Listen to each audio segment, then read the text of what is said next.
Hello YouTube, got here a delivery today, well wrapped parcel. Looks very professional. Let's see what's inside.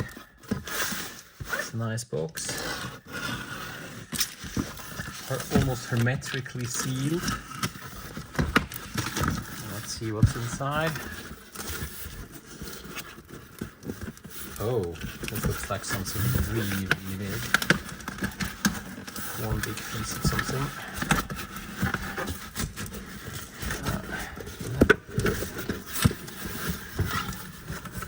Oh, and here it is.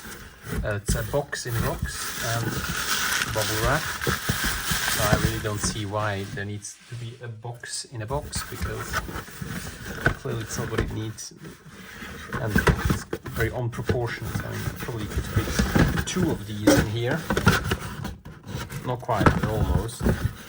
So this is a Lehmann box. It's obviously train, a large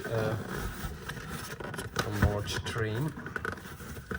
G gauge, G scale. Oh, just look at the side of the roof of this part. Beautiful. Let's take the box away and let's have a proper look at it. So what do we see here? So there's the roof, which is slightly traumatized. Here I have to make sure we optimize this, but otherwise nice little tray which I got here. I have to fix this here, put it a bit together. Beautiful. Well, that's perfect for a nice little cotton rail, and just get an impression of it. That's pretty cool. Well, thanks for watching.